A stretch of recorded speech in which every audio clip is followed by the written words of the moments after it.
ಇವತ್ತಿನಿಂದ ಮಳೆಗಾಲದ ಅಧಿವೇಶನ ಹಂಗಾಮ ಇರುತ್ತೆ. 9 ದಿನಗಳು ಈ ಮಳೆಗಾಲದ ಅಧಿವೇಶನ ನಡೆಯುತ್ತೆ. ಆಡಳಿತ ಮತ್ತು ಪ್ರತಿಪಕ್ಷಗಳ ನಡುವೆ ಇವತ್ತು ಕೋಲಾಹಲ ಆಗೋದು ಫಿಕ್ಸ್. ಪ್ರಮುಖ ವಿಚಾರಗಳ ಬಗ್ಗೆ ಪ್ರಸ್ತಾಪ ಮಾಡಲಾಗುತ್ತೆ. ದೋಸ್ತಿ ಸಜ್ಜಾಗಿದೆ. ಇದಕ್ಕಾಗಿ ಬಿಜೆಪಿ ಜೆಡಿಎಸ್ ಜಂಟಿಯಾಗಿ ಹೋರಾಟಕ್ಕೆ ಪ್ಲಾನ್ ಮಾಡಿಕೊಂಡಿದ್ದಾರೆ. ಸರ್ಕಾರವನ್ನ ಇಕ್ಕಟ್ಟಿಗೆ ಸಿಲುಕಿಸೋದಕ್ಕೆ ದೋಸ್ತಿ ಈಗಾಗಲೇ ರಣತಂತ್ರ ಹೆಣೆದಿದೆ. ದೋಸ್ತಿ ರಣತಂತ್ರ ಎದುರಿಸೋದಕ್ಕೆ ಕಾಂಗ್ರೆಸ್ ನಾಯಕರು ಕೂಡ ರೆಡಿಯಾಗಿದ್ದಾರೆ. ನಾಳೆ ಶಾಸಕಾಂಗ ಸಭೆ ಕರೆದಿದ್ದಾರೆ ಸಿದ್ದರಾಮಯ್ಯ. ಪ್ರತಿಪಕ್ಷಗಳ ತಂತ್ರಕ್ಕೆ ಕೌಂಟರ್ ನೀಡೋದಕ್ಕೆ ಕೈಪಡೆ ಪ್ಲಾನ್ ಮಾಡಿಕೊಂಡಿದೆ. ಇನ್ನು ತಂತ್ರ ಪ್ರತಿತಂತ್ರ ಏನು, ಮೈತ್ರಿಗಳ ತಂತ್ರ ಏನಾಗಿರುತ್ತೆ? ಬೆಂಗಳೂರು ಕಾಲ್ತುಳಿತ ಪ್ರಕರಣ ಸಂಬಂಧ ಮತಗಳವು ಪ್ರಕರಣ ಉಲ್ಲೇಖ ಮಾಡ್ತಾರೆ. ಧರ್ಮಸ್ಥಳದ ನಿಗೂಢ ಶವಶೋಧ ಕೇಸ್ ಸೇರಿದಂತೆ ಶಾಸಕರಿಗೆ ಅನುದಾನ ತಾರತಮ್ಯ, ರಸಗೊಬ್ಬರ ಬಿತ್ತನೆ ಬೀಜಗಳ ಕೊರತೆ, ಸ್ಮಾರ್ಟ್ ಮೀಟರ್ ಅಕ್ರಮ ಆರೋಪ, ಒಳ ಮೀಸಲಾತಿ ಗೊಂದಲ, ದಲಿತರ ಹಣ ದುರುಪಯೋಗ, ಮಳೆಯಿಂದ ಬೆಳೆಹಾನಿ, ಗ್ರೇಟರ್ ಬೆಂಗಳೂರು ಜಾರಿಯಲ್ಲಿ ಲೋಪ, ಕಾನೂನು ಸುವ್ಯವಸ್ಥೆ, ಭ್ರಷ್ಟಾಚಾರ, ಹೀಗೆ ಸಾಲು ಸಾಲು ಲಿಸ್ಟ್ಗಳನ್ನ ವಿಪಕ್ಷಗಳು ಮಾಡಿಕೊಂಡಿವೆ. ಬಿಜೆಪಿ ಮತ್ತು ಜೆಡಿಎಸ್ ಜಂಟಿಯಾಗಿ ಸರ್ಕಾರದ ವಿರುದ್ಧ ಮುಗಿಬೀಳೋದಕ್ಕೆ ಸಿದ್ಧವಾಗಿವೆ. ಇನ್ನು ಸರ್ಕಾರದ ಲೆಕ್ಕಾಚಾರ ಏನು? ಕೇಂದ್ರ ಸರ್ಕಾರದಿಂದ ಅನುದಾನ ತಾರತಮ್ಯ ವಿಷಯವನ್ನ ತೆಗೆಯೋದು, ಜಲವಿವಾದ ಬಗೆಹರಿಸದೆ ಕೇಂದ್ರ ಸರ್ಕಾರ ನಿರ್ಲಕ್ಷ್ಯ ತೋರಿರೋದ್ರ ಬಗ್ಗೆ, ಮೂಡಾ ಕೇಸ್ನಲ್ಲಿ ಇಡಿ ಹಸ್ತಕ್ಷೇಪಕ್ಕೆ ಖಂಡನೆ ವ್ಯಕ್ತಪಡಿಸೋದು, ಮಹದಾಯಿ ಯೋಜನೆಗೆ ಗೋವಾ ವಿರೋಧ ವ್ಯಕ್ತಪಡಿಸಿರೋದು, ಆಲಮಟ್ಟಿ ಎತ್ತರ ಹೆಚ್ಚಿಸೋದಕ್ಕೆ ಮಹಾರಾಷ್ಟ್ರದ ಜೊತೆ ಚರ್ಚೆ,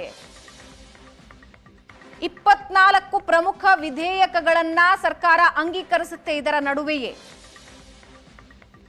ವಿಪಕ್ಷಗಳ ಅಸ್ತ್ರ ಏನು, ಅದಕ್ಕೆ ಸರ್ಕಾರದ ಪ್ರತ್ಯಸ್ತ್ರ ಏನು ಅನ್ನೋದರ ಬಗ್ಗೆ ನಮ್ಮ ಸ್ಕ್ರೀನ್ ನಲ್ಲಿ ನೀವು ನೋಡ್ತಾ ಇದ್ದೀರಾ. ವಿಪಕ್ಷಗಳು ಏನು ಲೆಕ್ಕಾಚಾರ ಹಾಕ್ತಾ ಇವೆ, ಸರ್ಕಾರ ಅದಕ್ಕೆ ಕೌಂಟರ್ ಕೊಡೋದಕ್ಕೆ ಏನು ಸಿದ್ಧತೆಗಳನ್ನ ಮಾಡಿಕೊಂಡಿದೆ ಅನ್ನೋದ್ರ ಬಗ್ಗೆ ನಮ್ಮ ಸ್ಕ್ರೀನ್ ನಲ್ಲಿ ನೀವು ನೋಡ್ತಾ ಇದ್ದೀರಿ. 9 ದಿನಗಳ ಮಳೆಗಾಲದ ಅಧಿವೇಶನದಲ್ಲಿ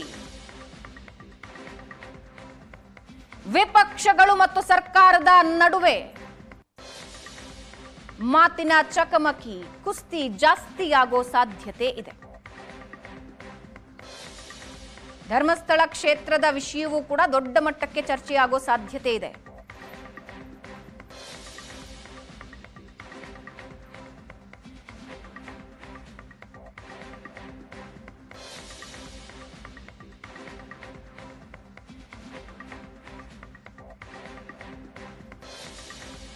ಒಂಬತ್ತು ದಿನಗಳ ಮಳೆಗಾಲದ ಅಧಿವೇಶನಕ್ಕೆ ಸರ್ಕಾರ ಸಿದ್ಧತೆಗಳನ್ನ ಮಾಡಿಕೊಂಡಿದೆ. ಬಿಜೆಪಿ ಮತ್ತು ಜೆಡಿಎಸ್ ಸರ್ಕಾರದ ವಿರುದ್ಧ ಮುಗಿಬೀಳೋದಕ್ಕೆ ಸಿದ್ಧತೆಗಳನ್ನ ಮಾಡಿಕೊಂಡಿದ್ದಾರೆ. ಪ್ರಮುಖ ವಿಷಯಗಳ ಕುರಿತಾಗಿ ಪ್ರಸ್ತಾಪ ಮಾಡೋದಕ್ಕೆ ದೋಸ್ತಿ ಪಡೆ ಸಜ್ಜಾಗಿದೆ. ಈ ಬಗ್ಗೆ ಇನ್ನಷ್ಟು ಡೀಟೇಲ್ಸ್ ಕೊಡ್ತಾರೆ ನಮ್ಮ ಪ್ರತಿನಿಧಿ ಆನಂದ್ ಬೈದನಮನೆ ನಮ್ಮ ಜೊತೆ ಸಂಪರ್ಕದಲ್ಲಿದ್ದಾರೆ. ಆನಂದ್, 9 ದಿನಗಳ ಈ ಅಧಿವೇಶನ ದೊಡ್ಡ ಜಂಗಿ ಕುಸ್ತಿಗೆ ಕಾರಣ ಆಗೋದಂತೂ ಖಂಡಿತ. ಯಾಕಂದ್ರೆ ದೋಸ್ತಿ ಪಕ್ಷಗಳಲ್ಲೂ ಕೂಡ ಬಹಳಷ್ಟು ಅಸ್ತ್ರಗಳಿವೆ. ಅದಕ್ಕೆ ಪ್ರತ್ಯಸ್ತ್ರ ಹೂಡೋದಕ್ಕೆ ಸರ್ಕಾರ ರೆಡಿಯಾಗಿದೆ.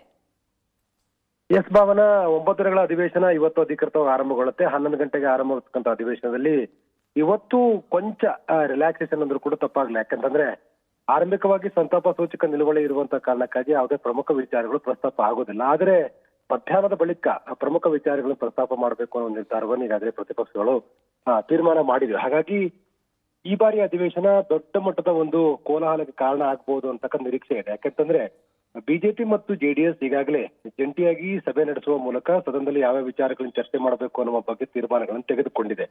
ಆ ಕಾರಣಕ್ಕಾಗಿ ಪ್ರತಿಪಕ್ಷ ನಾಯಕ ಆರ್ ಅಶೋಕ್ ಅವರ ನೇತೃತ್ವದಲ್ಲಿ ಈಗಾಗಲೇ ಪ್ರಮುಖ ವಿಚಾರಗಳನ್ನು ಕೂಡ ಪಟ್ಟಿ ಮಾಡಿಕೊಳ್ಳಲಾಗಿದೆ. ಅದರಲ್ಲಿ ಮುಖ್ಯವಾಗಿ ಬೆಂಗಳೂರು ಕಾಲ್ತುಳಿತ ಪ್ರಕರಣ ಇರ್ಬೋದು, ರಸಗೊಬ್ಬರದ ಕೊರತೆ ಇರ್ಬೋದು, ಧರ್ಮಸ್ಥಳದಲ್ಲಿ ಶವಪತ್ತೆ ಪ್ರಕರಣಗಳು ನಡೀತಾ ಇರುವುದು ವಿಚಾರಗಳಿರ್ಬೋದು, ಅಥವಾ ಹದಗೆಟ್ಟ ಕಾನೂನು ಸುವ್ಯವಸ್ಥೆಗಳಿರ್ಬೋದು, ಜೊತೆಗೆ ಒಳ ಮೀಸಲಾತಿಯಂತ ವಿಚಾರಗಳು, ಜೊತೆಗೆ ಶಾಸಕರುಗಳಿಗೆ ಅಂದ್ರೆ ಕಾಂಗ್ರೆಸ್ ಶಾಸಕರಿಗೆ ಕೇವಲ 50 ಕೋಟಿ ರೂಪಾಯಿಗಳನ್ನು ಕೊಡ್ತಾ ಇರತಕ್ಕಂಥ ವಿಚಾರ ಇರ್ಬೋದು, ಮತ್ತು ಗ್ರೇಟರ್ ಬೆಂಗಳೂರು ವಿಚಾರ, ಹೀಗೆ ಪ್ರಮುಖವಾಗಿರ್ತಕ್ಕಂಥ ವಿಚಾರಗಳನ್ನು ಪ್ರಸ್ತಾಪ ಮಾಡಬೇಕು ಅನ್ನೋ ಒಂದು ನಿರ್ಧಾರವನ್ನು ಈಗಾಗಲೇ ಬಿಜೆಪಿ ತೆಗೆದುಕೊಂಡಿದೆ. ಅದನ್ನ ಪ್ರಸ್ತಾಪ ಮಾಡಲಿಕ್ಕೆ ಕೂಡ ಈಗಾಗಲೇ ಸಹಜವಾದಂತ ಪ್ಲಾನ್ ಆಫ್ ಆಕ್ಷನ್ ಸಿದ್ಧಗೊಳ್ತಾ ಇದೆ.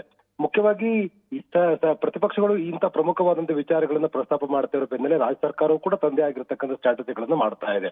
ಮುಖ್ಯವಾಗಿ ಈ ಬಾರಿ ಅಧಿವೇಶನ ಸುಮಾರು 24 ಪ್ರಮುಖ ವಿಧೇಯಕಗಳನ್ನ ಅಂಗೀಕಾರ ಮಾಡ್ಕೊಳ್ಬೇಕು ಅಂತಕ್ಕಂಥ ಲೆಕ್ಕಾಚಾರ ಇಟ್ಕೊಂಡು ಅದಕ್ಕೆ ಸಚಿವ ಸಂಪುಟದಲ್ಲೂ ಕೂಡ ಅನುಮತಿಯನ್ನು ಪಡೆದುಕೊಳ್ಳಲಾಗಿದೆ. ಇದನ್ನ ತೀವ್ರವಾಗಿ ವಿರೋಧ ಮಾಡಿರ್ತಕ್ಕಂಥ ಬಿಜೆಪಿಯ ನಾಯಕರುಗಳು ಕೇವಲ ಅಧಿವೇಶನದಲ್ಲಿ ವಿಧೇಯಕಗಳನ್ನು ಅಂಗೀಕಾರ ಮಾಡಿಕೊಳ್ಳುವಂತ ಉದ್ದೇಶ ಇಟ್ಕೊಂಡು ಅಧಿವೇಶನ ಕರೆಯಲಾಗಿದೆ. 15 ದಿನಗಳ ಕಾಲ ನಡೀಬೇಕಾಗಿರ್ತಕ್ಕಂಥ ಅಧಿವೇಶನ ಕೇವಲ 9 ದಿನ ನಡೀತಿರೋ ಬಗ್ಗೆ ಆಕ್ಷೇಪವನ್ನು ವ್ಯಕ್ತಪಡಿಸಿದೆ. ಹಾಗಾಗಿ ಈ ವಿಚಾರವು ಕೂಡ ಜಟಾಪಟಿಗೆ ಕಾರಣವಾಗ್ತಕ್ಕಂಥ ಸಾಧ್ಯತೆಗಳು ಕೂಡ ಇದೆ. ಇದ್ರ ಜೊತೆಗೆ ಬಹಳ ಪ್ರಮುಖವಾಗಿ ಈ ಪಾರ್ಟಿ ಒಳಗಡೆ ಬೇರೆ ಬೇರೆ ಪಕ್ಷಗಳ ಒಳಗಡೆಯೂ ಕೂಡ ನಡೆದಿರ್ತಕ್ಕಂಥ ಕೆಲವೊಂದಷ್ಟು ಚಟುವಟಿಕೆ ಏನಿದೆ, ಮುಖ್ಯವಾಗಿ ಕಳೆದ ಅಧಿವೇಶನ ಸಂದರ್ಭದಲ್ಲಿ ಬಸನಗೌಡ ಪಾಟೀಲ್ ಯತ್ನಾಳ್ ಬಿಜೆಪಿಯಲ್ಲಿ ಇದ್ರು, ಆದ್ರೆ ಈ ಬಾರಿ ಅವರು ಪಕ್ಷದ ಉಚ್ಚಾಟನೆ ಆಗಿದ್ದಾರೆ. ಹಾಗಾಗಿ ಅವರು ತಮ್ಮ ಪ್ರತ್ಯೇಕವಾಗಿರ್ತಕ್ಕಂಥ ಒಂದು ನಿಲುವುಗಳನ್ನ ಚಿಂತನೆಗಳನ್ನ ಇಟ್ಕೊಂಡಿದ್ದಾರೆ. ಅವರು ಕೂಡ ಪ್ರತ್ಯೇಕವಾಗಿದ್ದು ತಮ್ಮ ಹೋರಾಟವನ್ನು ಮುಂದುವರಿಸಬೇಕು ಅಂತಕ್ಕಂಥದ್ದು ಅವ್ರ ಲೆಕ್ಕಾಚಾರ. ಯಾಕಂತಂದ್ರೆ ಬಿಜೆಪಿ ಒಳ ಒಪ್ಪಂದ ಮಾಡ್ಕೊಳ್ತಾ ಇದೆ, ಕೆಲ ನಾಯಕರು ಒಳ ಒಪ್ಪಂದ ಮಾಡ್ಕೊಳ್ತಿರೋ ಹಿನ್ನೆಲೆಯಲ್ಲಿ ಕೆಲ ಪ್ರಮುಖ ವಿಚಾರಗಳು ಸದ್ಯದಲ್ಲಿ ಪ್ರಸ್ತಾಪ ಆಗಲ್ಲ ಅಂತಕ್ಕಂಥ ಆರೋಪ ಮಾಡಿರುವಂತಹ ಹಿನ್ನೆಲೆಯಲ್ಲಿ ಅವರು ಪ್ರತ್ಯೇಕವಾದ ಹೋರಾಟವನ್ನು ಮುಂದುವರಿಸ್ತಾರೆ. ಹಾಗಾಗಿ ಬೇರೆ ಬೇರೆ ರಾಜಕೀಯ ಚಿತ್ತನೆ ಕಾರಣಕ್ಕಾಗಿ, ವಿಷಯಗಳ ಕಾರಣಕ್ಕಾಗಿ ಕೋಲಾಹಲ ಆಗ್ತಕ್ಕಂಥ ಸಾಧ್ಯತೆಗಳು ಕೂಡ ಇದೆ. ರೈಟ್, ಧನ್ಯವಾದ ಆನಂದ್ ನಿಮ್ಮೆಲ್ಲ ಮಾಹಿತಿಗೆ.